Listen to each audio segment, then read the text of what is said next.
2, 1. Perfect. All right. So Henry, first off, thank you so much for giving us all your time. Where are you located? Where are you sitting right now? I'm seated in Nairobi, Kenya. So eastern part of Africa. Awesome. And just from a very high level, what are some of the freelance projects and what is your freelance business like before we dive deep? So my freelance kind of projects and my freelance kind of life has been it's been evolving over time.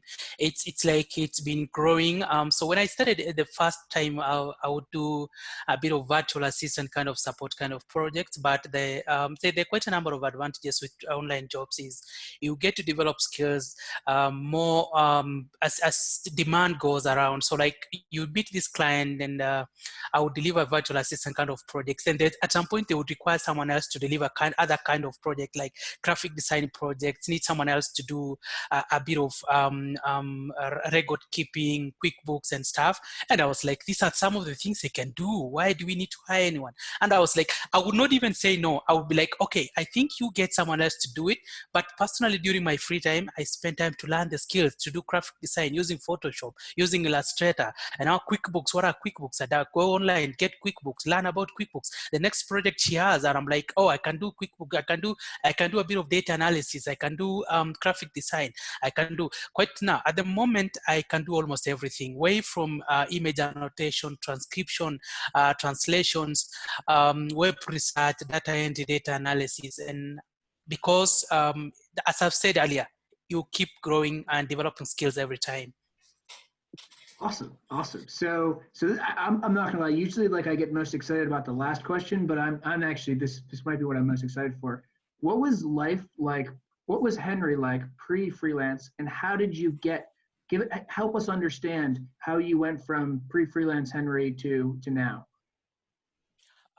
So something interesting happened before how I got into freelance was I was working in this company, and it was a traditional job that I was working in, and I didn't enjoy what I was doing. It was kind of hectic, where with all the office politics and every time you're told what to do, this is what you do. You wake up every morning and this is what you do.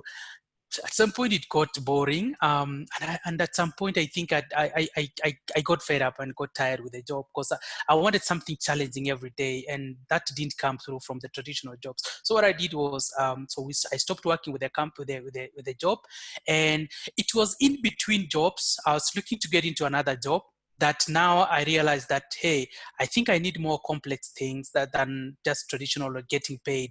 Now, it wasn't about money for me. It was about skills development, getting to learn new things, and getting to know what people do outside where my comfort zone. You know, I didn't want to make money and get paid, and that's it. I wanted to learn a few things, but I like diversify. And I remember, so in the past, there was this, I always wanted to find solutions for some problems of some clients or some companies. And the way I started even learning being an IT and trying to study IT was I was trying to provide a solution to some company that was a bit analog. And during my research time is when I realized that, hey, I think there are limited opportunities in people who do IT kind of stuff in locally or in traditional kind of employment setup. So it gave me an idea of how do I get to access jobs from that are not remotely here. Is there a way? Is there an ability to do that? So during the time when now I was in between these two jobs is when I realized, like, hey, I think I need to figure out how to get to do these jobs and remotely. And that is why something else came into my mind. I was like, let me try. Could we have jobs done remotely from any part of the world? And am I going to get paid for the job that I do? As much as I'm going to learn, which is a good idea, that is my mission. But how do I get to this job? I started doing some research, Google search, and trying to see online jobs, online gigs, remote jobs. And then I encountered and I saw freelancing, and all right, freelancing, what does it say? I started learning what is freelancing. How do people get jobs? How do people get paid? Then I looked up some courses. I tried learning to see some courses that teach on online freelancing. And I got this job and I saw Summer Source USA, and they were teaching about some freelancing kind of trying to help people get into gig economy. And I was like, what does it look like? I took up the course. And I kept learning. I liked learning. Every time I sit behind a computer that is connected to the internet, I like to watch a video that gives me a new skill, get to learn something new, because I was trying to create a portfolio, trying to create a background of offering anything that to be required by anyone. So I looked at this course and I took up the course, and I was among the first students who took up the course. It was actually under pilot, and so I would help them kind of troubleshoot the system, because I have some background on systems development.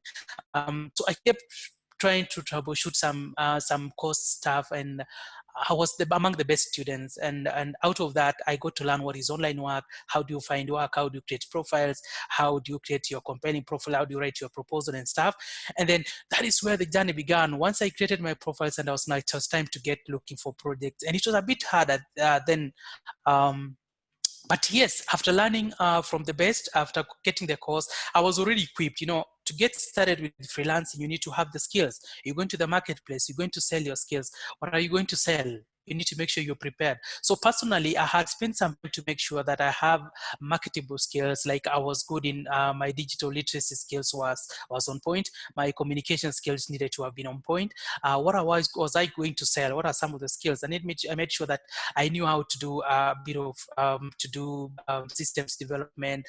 Anyone would hire me, and I would do that. And on top of that, while I was doing the course, I was doing research some of the marketable skills. So when I got this information on where to find jobs and marketable skills, then I was ready for the market, and that's how I started freelancing. And from the same course, whoever was running the training realized that I was a bit sharp, and I understood what they were teaching. And then later on, they even hired me back as one. They were my first clients actually to hire me on Upwork. The first clients, they hired me on Upwork, and it's like, hey Henry, we think you can help us with community management for the students who are taking up this course remotely. And I was like, okay, this is virtual assistance and community management. How do I even get to begin here? And I was like, okay, give me instructions. What do you want me to do? And I was like, you're going to help them troubleshoot their challenges, answer questions, check on emails, respond to emails, escalate anything that you cannot respond to about the course and stuff. And I was like, okay, this is a new challenge, bring it on. And one of the things that was interesting was they would give me instructions and some logins to some applications with no kind of prior tutorials on how to use them. But for me, I prefer to figure out things. I'm not this person who will give them like the way when I log to a platform and you go back and like, how do I log in? How do I navigate this platform? I like to figure it out. I figure it out. I get stuck, really, really stuck. Then I come back like, okay, now I got stuck here. But I want to always make sure that I figure it out. When I'm stuck, that is how I got my first project as a virtual assistant and a community assistant for a training program that was running online. And projects kept coming, kept coming. And since I knew the best practices on online work, how to write proposals, what kind of projects to apply, they kept coming. That is in a nutshell. Yeah.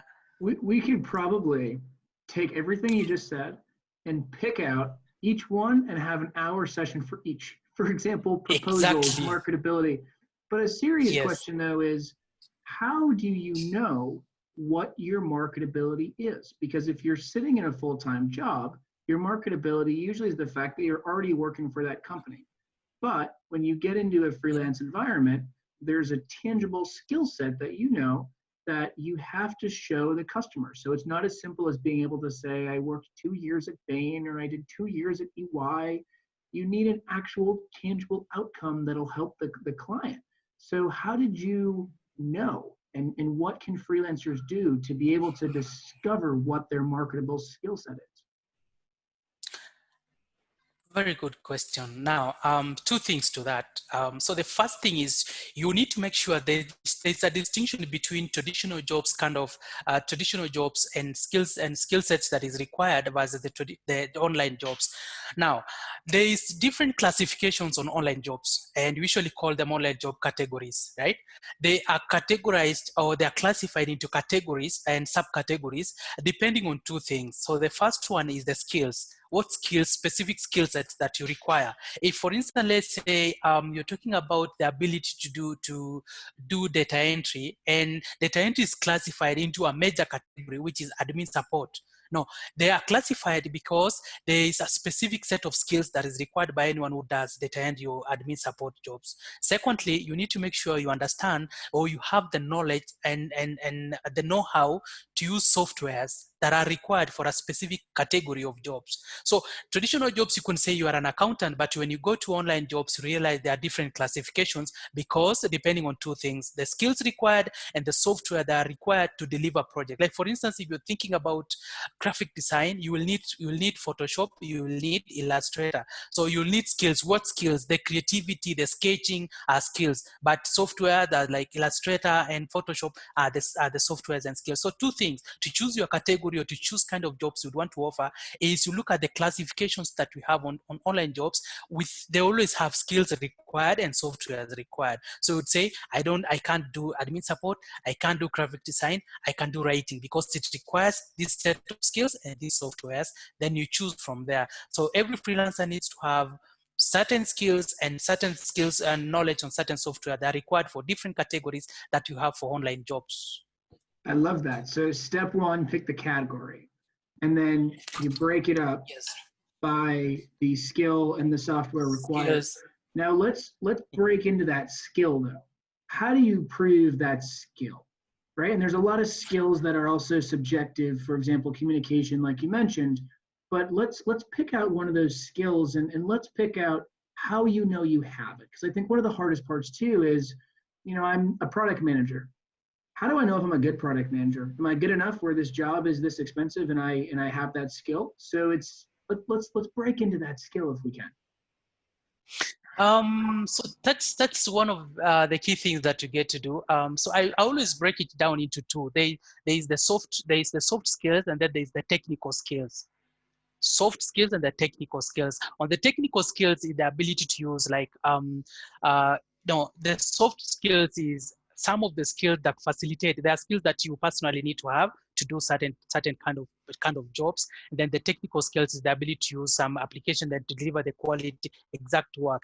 What I usually get to do to identify the two is that I usually prefer to do a search, a Google search or any kind of research to just say, let's say admin support. What skills are required? If you do a Google search, just do a research on it, you should be able to get a list of skills required. You will get a list of skills, soft and technical skills you require to have to do admin support. Secondly, on the software, just do a search. Let's say admin support kind of software that you require or application that you require. Then online or Google, if you do a quick research, you should be able to get a list of those. So you don't need to struggle. You don't need to so there are skills that you if I always say, if 10 skills are required for anyone who does a specific kind of project and you have 5, you don't need to worry. You already have at least half of what is required. Then you can build up to the rest. And the rest you can build up two ways. There is one, you can keep learning while you're trying to complete the project, or you can take up a free online course or watch tutorials, watch webinar, there are free online courses that you can study in a week, and you have the skills to deliver the work, to bridge the gap if you realize the gap. Otherwise, you won't tell me you're able to do graphic design if you don't know how to skate. If you don't have out of 10, you have 5 skills. And how do you know you have the skills? Do research, get to do a research. And then I always say also, there is an additional aspect to it. If you do a Google search and you don't really get an exact skills and software that you require, you go to the platform themselves. Like for instance, go to Upwork, look at jobs that have been posted on a specific category. Let's say graphic design kind of projects. Look at 15 or 20 kind of jobs that have been posted by different clients. Look at the skills they are looking for. See the skills and the expertise kind of, you're looking at those and look at, skills. So the first project clients require these kind of skills. You record them down. You go to the next job, skill, this skill and record them down. You go to the next job and you're looking at which softwares and skills, and you create your own table. So at the end of the 20, you at least know what kind of skills are required for anyone who does this kind of project and software that are required for this project. If you have the skills, good. If you do not have, then you realize that you have to do something before you even start bidding for those projects, because they'll ask you to use an application that you've never seen before or you don't even know. So to avoid going to the market unprepared, is make sure you do first is you do research, get to understand what skills and software, just do a Google search. Secondly, you go to posted jobs, look at different jobs on different specific categories, look at the skills and softwares. If you do not have the skills and softwares, knowledge on the softwares, then it's time to get down, learn the skills, learn how to use the softwares before you go to the market. If you don't have any, you're not prepared for the market. Gotcha. Gotcha. An exercise I really like for that question of how can I help the client and, with skills is act like the client. Like go to Google and try to recreate what it would feel like to be that client and what exactly are they going to search, and you can find the exact post. So that's one. The second thing is I do want to make sure the audience knows how well prepared you are. And I think so. One thing when we first met, one of the major things that blew me away was you had 4 computers. And when I asked you, why do you have 4 computers? Your answer was, because I never want to have to say no to a client. And so that is exactly one thing that I was blown away. And that's so audience, like that is one thing that just know with Henry, like how did he blow me away? He had 4 computers and he just made sure that there was no way in hell there was going to be a software problem. Now, the third thing is I want to get into from skill to proposal. So when you started sending your first proposals and getting that first job, help us understand what it felt like to go, this is the skill I can go after, and physically winning that first, second, and third project. All right, that is interesting to get to know that. So you're here today, so you've done your research, you already have your skills, and now it's time to go to writing proposals. And what are some of the things that you do? First thing, I look at a job post, and I have 10 to 15 elements I look on a job post before I write my proposal. Like I look at a job that has been posted, there are specific elements I need to look at. Like for instance, I need to look at this job, the title, how it's been written, the title, look like the grammar of the title, how it's written. You've started your sentence with a small letter, no, start looking, ticking the red flags on any job. So the first one is I look at the job post, look at the category it falls in. And when you look at the category, you realize if you have the skills or you don't have. So for instance, you see a job that will be posted, let's say I need someone to do some job on let's say Excel kind of jobs. It will fall under a specific category. So you look at a job that has been posted, look at category where it falls in. Then before you even move further and read, do you have the skills on that category? Is this a category that you know what is required in terms of skills and software? If the answer is yes, okay, now move further. The next one is looking at when was it posted? Like, when was it posted? Yes, when was that job posted? If it was posted more than 24 hours ago, I don't apply for that job. I want to apply for a job that has been posted the last 30 to 20 minutes that was posted by the client. So look at it, when was it? 2 days, 3 days, 4 days, I don't apply for that job. It's not available. Then I move next. The next thing is very important to do is to read the job description. Read the job description and understand word by word, like read and understand. You'll be able to look at things. The first one, you look at the quality the client is expecting. The client will always share the kind of duties and responsibilities that he expects on that gig. You also look at some of the samples, and client can share a sample of what he expects you to do. Client will always share the software they expect you to use. Client will always share some links to their website, or some examples or samples of what they expect you to do. They will share them links. Some clients also will share the how much money they would pay, like a rate per hour or a rate per project, that's fixed rate or hourly. Sometimes the client will share and the timelines expectation. When does he expect this project done? And then lastly, and very importantly, everyone needs to do before you write your proposal, you need to read the description. Some clients will indicate what they expect to see in your proposal. Like start your proposal and start with the word blue. So they need to ascertain that you've read the description until the end. So always make sure you read the last until you see the last full stop of that description.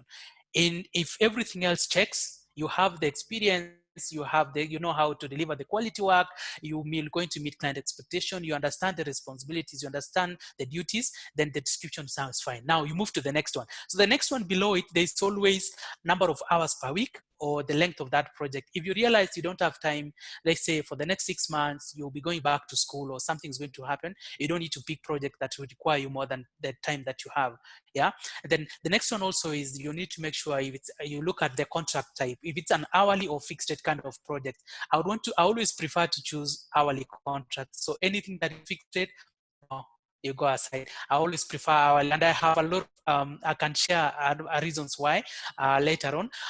Then I choose hourly. Then the next thing I look at how long that project will run, and then I look at experience level. Client will always indicate experience. If you say you're able to do data entry, what are you, an expert? Are you intermediate or an entry level? If the project is looking for an expert and I'm not an expert in a specific field, I don't apply for that. I move to the next job. So I need to look if it's intermediate and entry level, and I'm on that. I have the like above that level, then that is what I choose. Then I move to the next one. The next one is look at the skills, all the skills. The client will always give the skills they are looking for. And you know one thing, one unique thing is every time I choose a category, if this category is under the category of things I can do, then automatically the skills that it will give are things I know I have because I chose this category. Yeah, I'll have done my research to know what skills are required on a specific category. So by the time I'm using a keyword, which is a category when searching for work, that is something I should have mentioned. When I'm doing a job search, I'm using a keyword. A keyword should be under the category that I have skills and knowledge on some software. So by the time I'm looking at the skills required by the client, and it's usually skills and expertise, I already know I have this. Yeah, these skills, and I already have like more than 5 skills on that is required by the client. If I do not have any, or if the client has indicated some skills I do not even know what those are, I always do a search and know, like, list generation. What is list creation or list generation? I just do I do a search and then go to Wikipedia, even like just do an example, like a definition of what that is, until I make sure all the skills I have all the skills. If I do not have all the skills, then that job is not fit for me. Then three things that is left after that is now I'll be checking on 3 things. So the first one, I'll be looking at preferred qualification. Client will always indicate they are looking for freelancers from certain region or country or location. They will indicate they are looking for freelancers who have certain job success rate. What happened here? They will be looking for job success, like for instance, 80% job success rate. They'll be looking for an independent freelancer. They'll be looking at probably someone who is independent or an agency. They'll be looking, what's wrong? Something is happening to my webcam.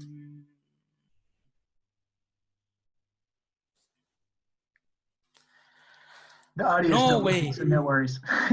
You're good. All right.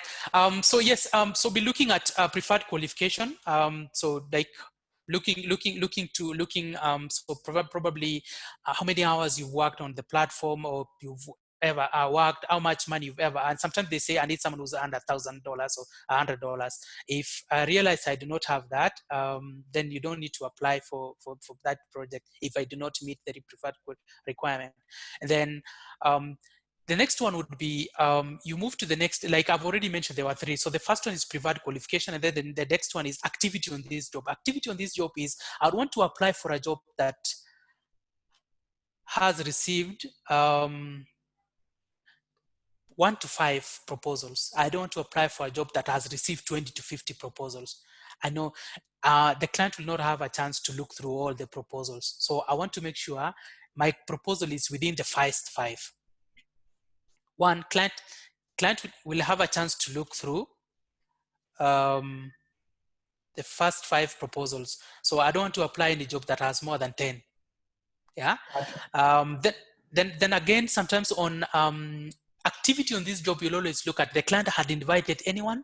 Has he invited people, specific people? Because if client has invited people, it means he's looking for specific people. And if you are not invited, then it means you don't meet his criteria or qualification. So you don't need to apply. But if he had invited people and he has received 0 responses from the interviews, I would be willing to apply. But if he has received and is currently like interviewing anyone, I don't need to waste my time, and I don't need to waste my connects, or I don't need to waste my proposal writing. If he's already interviewing people, if he's already it sent out invites and the invites has been responded to, I don't need to waste my time. And again, I look at client was here, was online at what time. If the client was online like 15 hours ago, that's a long time for a client to be who is really hiring to be online. A client who really wants to hire will always be there. Yeah. And the advantage is I'll applying for jobs that are within 24 hours. So any client who was there yesterday, I won't apply their job. Now, and lastly, and most importantly, is client information. Look at the client information. Is payment method verified? If not, X. Secondly, look at stars, the number of reviews he's gotten, feedback reviews. If he has 2 stars out of 5, that's not a good client. And then you move to the next one is you look at location. There are locations, and I don't want to mention in this platform, there are clients from certain regions that I look at them and I run away. Yeah. So make sure you look at where these clients come from, their location. And for another reason is, for instance, when you're doing communication, when you're planning communication, the different time zone. You want to plan your time zone so that the time the client is online, you're also online for communication and for a bit of clarification and interview kind of sessions. You don't want to be talking to a client who's already in bed and you're trying to ask a question, and by the time he wakes up, you've already gone in bed. So I always look at location so that I'm able to plan around time zone. And then another thing I also do check on is the hiring rate. How many jobs has he posted? The other day I saw a client who's posted 20 jobs with 0 hiring, and it's been like, what happened? No, if you have 0% and you've posted 20 jobs, what happened to you? It means you're not hiring. So I'll always make sure that every client that I apply for their job has at least 70% hiring rate, posted number of jobs, and hired a number of people. Yeah. And another thing also is I also check also, they can be hiring people and they've spent $10. I also check on how much money they've spent. Yeah, if they've spent good money, then it's a client who hires. And then you look at an average rate they pay per hour. Also, that gives you a hint when you're writing your proposals. And lastly, look at how long he's been a member. Yeah? There are people who's been members since yesterday, and they might not be legit clients. And I always prefer someone who's been on the platform for a while, but there's always a thin line. If a legit client came in yesterday, you won't refuse to apply for their jobs. But I always prefer clients who've been there for a while, because they will have built a relationship on the platform. They understand that they would already have like reviews from other clients, from other freelancers, and anyone who is new, I usually don't apply for their jobs. So generally, I look at a job post. That is how I analyze at a job if I can apply. Now, next is now writing the proposal. Now, my proposal has different 3 elements to it. 3 elements of my proposal. My proposal, the first thing I write on a first proposal is I always make sure I quote the position I'm applying for. Quote the position to tell the client I'm pleased or happy to apply for this position. And then secondly, you would want to make sure you highlight your qualification for that specific kind of job. That job requires someone who has certain qualification, has certain profession, someone who has certain experience. Do you have that? So in the first paragraph, I quote the job and write down my qualification. I'm qualified or applying for this position because I have this qualification. It might be out of college. I went to university to study this course specifically to build up the knowledge or the skills, but it might also be something that I've learned over time while doing some projects or working for certain organization. And while I did mention any experience that you have that is relevant or similar to the one that you're applying, you have done this before. I did it for this organization in the past, and this is what I was doing. And you don't just tell us, I have 3 years experience working. What were you doing that is relevant, that is similar to the task that you are applying for? Tell us what you'll be doing and what were some of your responsibilities and duties and what were you doing? Then I go to the second paragraph. On the second paragraph, you see the part the client had indicated the skills and expertise they are looking for. And since this job is in the category that I know the skills required and software required, I spend my second paragraph highlighting all the skills that I have that are relevant or I'm going to use to complete that project. Like if you need me to design a logo, I'm going to use Photoshop. And what skills do I have? I have skills. I know how to sketch. I know how to do. You highlight all the skills that are required for anyone who does graphic design. And then you highlight also the softwares that you're going to use to deliver the project. Because you can't tell me I'm qualified, I have the skills. What skills do you have? No, indicate the skills that you have that's going to help you or you're going to use to complete a project. Now, you've already highlighted that you've done it before. So give us this hint of What skills do you have, Henry? What skills do you have? Then I give the skills and knowledge on some software that I'm going to use. Additionally to skills and software, there are sometimes some skills, some softwares and skills that facilitate facilitate the delivery of work or enhances the delivery of work. Like for instance, things like Microsoft Office and Google Suite, I don't call it a skill necessary for a specific category, but they enhance, they facilitate communication, collaboration, feedback session and stuff while completing the project. So you see, they are not primary kind of skills you need, but they are relevant skills that you need to have that facilitates perfect delivery of that work. Yeah. And when I go to my third paragraph, that is the last one now, is I make sure I write a bit of like I talk about why any client should hire me and not Matthew. Yeah, I highlight my personal attributes, why I'm the best person, who I'm a fast learner, I'm someone who delivers quality work. I prioritize shortest turnaround time. I highlight everything, personal attributes that are relevant or something that makes me stand out from the rest of the team. And then lastly, I invite them to reach out to me, to contact me for any information, and end with best regards and my name. So that is how I analyze a job and write my proposal. I've taken so much of your time. No, that. You just taught a course, so this is perfect. we need someone to transcribe it now, so we can have the step 1, 2, 3, 4, 5, 6, 7. But no, so Actually, to summarize though, to really summarize that, because put it this way, that was tangible as can be. Because to summarize, it was prepare, number 1. Don't just spray and pray and throw a million proposals out there and hope that one works. The second factor of it, which actually now I'm forgetting. We'll have it in the transcript, don't you worry. But prepare is the most important thing that I took from that, was you better understand the client deeper than they understand themselves, so that your proposal is hyper relevant. Oh, the second one was timing. I actually didn't know that, how important it is to be one of the first. And I know from a client that actually makes total sense. And so if it's, you want to be within 20 to 30 minutes, as you said, and you want to be one of the first 5 proposals. So to summarize, prepare, and then be one of the first 5 proposals within 20 to 30 minutes. And also, actually, I can't stress enough what you mentioned of research the client. I think one of the most beautiful things about the freelance economy is you can see the total douchebags, for lack of a better word. And it's beautiful. The fact that the really bad people get exposed, it's incredible.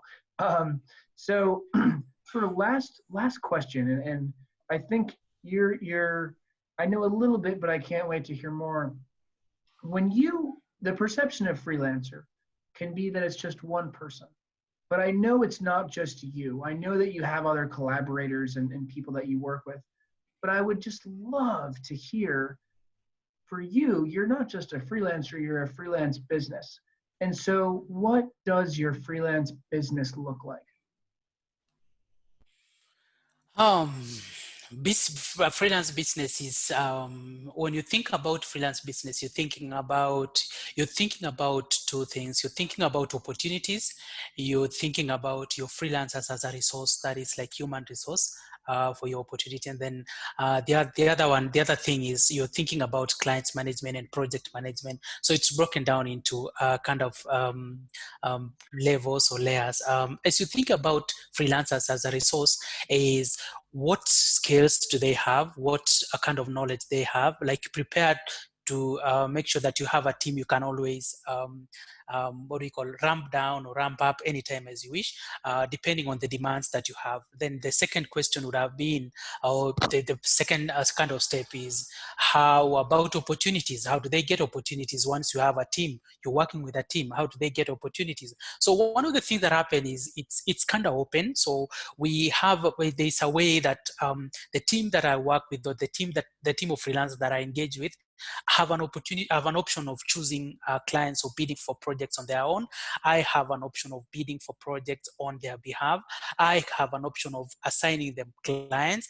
I have an option of referring them to clients from the network that I have from clients. And then there's another option where from the agency, like, or from the network of freelancers, they then get requests from different their personal or their personal kind of clients who reach out to them, and they are like, hey, I'm looking for a team who can do this, and they will always come back to me like, hey, we know we cannot set up a team, but you can help us build up a team for this specific client. And I'm like, okay, introduce me to the client, we have a discussion. Then we have a discussion with the client. And so what I'm trying to say is, for the opportunities, it's an option of, I get the clients, they help me get the clients, they get their clients on their own, they get the clients on behalf of the team. And sometimes clients reach out to individual freelancers on behalf of the team, and we can always make sure we work on do a bit of scoping, project management, and project delivery. Now, there is the other aspect of now project workflows and management is, so the advantage is we have quite a number of softwares and applications that help us in managing workflows, in managing projects. And though sometimes we try and use the simplest is Excel, but I always prefer to use Asana. And for communication, I use Slack, so that I'm able to communicate to any of my team. If I send out a message, I need 2 guys to work on this, I need feedback on this project, I need you guys to tell me what's the progress on this, I need file delivered for this kind of project, I always use Asana for the team. And that is a bit helps me in managing my project, setting schedules, setting deadlines, setting timelines, and also sometimes helps me in a bit of like invoicing a client for the number of tasks that we then get to submit. And platforms like Upwork provide an avenue where then you can manage an agency, and it's easier to manage an agency to like in terms of invoicing clients and get to manage workflows and managing working hours. That platform sometimes does it. And if you do get a client that might not necessarily be using the platform, but I always prefer using the platform because of the best practice on the platform. It comes with advantages like standard contracts, payment process is a bit simple. But yes, so you need to make sure you have work out on a project kind of management and managing resources and getting to pay the team. The team is they always understand different types of contract. Like the team that I work with, they have knowledge and understand how freelancing works. So they won't ask me some questions at the end of it, or like, hey, how much money are you paying me at the end of this gig? You know how many hours you engage on this, and use the tracker to run the like, I prefer someone to use the tracking app to track number of hours they work on a project, if they are going to be paid per hour. Or sometimes if you're not using the tracker, we are using per task. So we are calculating per task, and we are saying $1 per task. So depending on the number of tasks that you submitted and the quality of it, this is the amount that you're going to get paid. And for the freelancers, I usually we do our payments the same way it's done on the platform. And the best practice is the freelancers are paid on a weekly basis. Then we don't need to just pay a monthly salary or stuff. And that is the process of at the end payment, and how we then get to run the contracts using the trackers, so that you're able to manage. And when you're billing the client and you're sending an invoice to the client to say a team worked for 40 hours individually for a whole week, then you should be able to at least prove that. And you can do that using application that tracks hours. And if you're going to write an invoice for the fixed rate project, it means you need to make sure you've completed. You know what you do. I usually have something that I do for fixed rate projects. I get to do what do you I usually call a TBT analysis. That is time per task analysis. You don't want to assign a team a project that is based on tasks, and then someone is slow, they deliver 2 tasks in a day, and they would want you to pay for the whole day, and that amount doesn't really. So you want to make sure you do TBT analysis, time per task analysis, so that you know how long it takes to complete every task. So if I'm assigning you 5 tasks, I know how long that takes. So you can't come back and expect me to pay you for the task that you did not deliver. And because I know how long it takes you, someone will take 3 days to complete 2 tasks. Someone will take a day to complete 3 tasks. So I'll definitely make sure that I've done TBT analysis. When I'm assigning work, I know how long it's going to take. During the scoping between me and the client, I'm telling them I'll finish up this project in a week. It's because I've done a TBT analysis and I know the team will complete this project. And again, sometimes when you're thinking about assigning a certain number of guys to work on a project, How do you determine that? You determine that by already you've done a TBT analysis. You know, if it's 5,000 tasks, how long does one person take? Then how many people will you assign so that you're able to deliver this task within 2 weeks or 3 weeks or 1 year or 6 months? That TBT analysis helps in kind of trying to manage that. And a bit of human resource and management, it's easier because the contract is straightforward. The number of tasks or the number of hours you've worked, and that is what you're paid at the end of the week. And then the payment process is a bit easier because then you transfer to their payment methods. And so in a nutshell, that is how I look at freelance business. It's opportunities, people, it's project management, it's project delivery, it's the payment part of it, and the process of managing clients. And there is also the aspect of managing clients at a bit of scoping. Sometimes the team wants to engage a client and they do not know like how much money would they will charge a client, how long to estimate how long it will take them. They always come back and we make sure as a team we have a system, or I'm always available to like assist the team in terms of scoping and sometimes troubleshooting some challenge with some projects with the client and some bit of QA. What I usually also I didn't mention is for any project that we engage under the team, it has to go through the admin, it has to go through me so that I check the quality, what the client expected versus what is being delivered. If it doesn't meet, I don't deliver it. So it has to go back and with clarifications, and it has to go through a QA process that then before we get to deliver the client. And then if there are any feedback from the client, we always make sure we share the team, do a clarification session for the same. I mean, I can talk about project and freelance business the whole day. So yes. I love it. So, okay. 2 last fire questions, super quick. You ready? Yeah. You've had no prep, by the way, so you have no idea what's coming. Favorite book? Sorry, I didn't hear that. Favorite book? What's your favorite book? Favorite book? Oh no, I stopped reading because I watched. You're not the first to answer that. That counts as an answer. You're not the first, surprisingly. Okay, you ready for the second question? Yes. Favorite animal? A lion. Yes, that actually perfectly fits you. That is spot on. Henry, where can people find you? I'm on LinkedIn. Someone can find me on LinkedIn. Then again, I'm on Facebook as real-time consultancy on Facebook, and on LinkedIn I'm Henry Katam, but then I have real-time consultancy on Instagram. That is where people can reach me. Awesome. All right, Henry, thank you so much for coming on. Anytime, Matt. Anytime.